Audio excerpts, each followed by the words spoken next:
What came first, the egg or the condor? I'll tell you.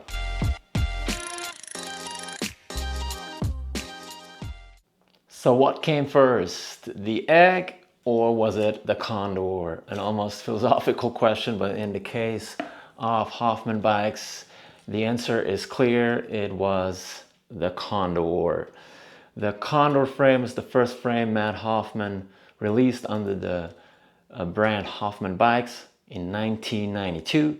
These frames were built by SC Bicycles and they kind of marked the beginning of a new era when riders built their own stronger, better frames they could trust. Because Matt basically got tired of breaking frames and forks and risking his life. So this is what he came up with, the Condor. And by the way, this is believed to be the very last NOS 1992 Hoffman Condor in existence.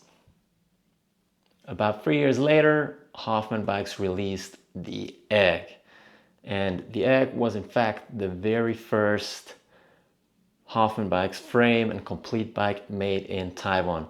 This was a entry-level, beginner-level bike, cheap, affordable, because by 1995, 1996, freestyle BMX had become more popular again thanks to Matt's contests, thanks to extreme games.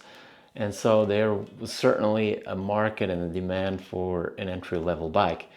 And Matt said that he was able to sell a ton of these and kind of finance the production of the more expensive Hoffman bikes.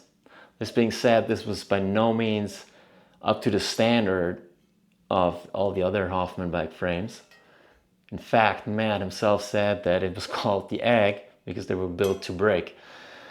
However, a lot of people bought these anyways and tried to ride them hard, and of course the frames cracked, and so a lot of people sent the frames back, which eventually made Matt to stop the production. So these were only available for 1 year. Yeah, so the answer is clear. It was the Condor. Condor came first, despite what the head tube here says, because it says the Egg came first. This is a typical Matt Hoffman joke. Anyways, yeah, that's about it for today's video. I'll see you next time. Peace.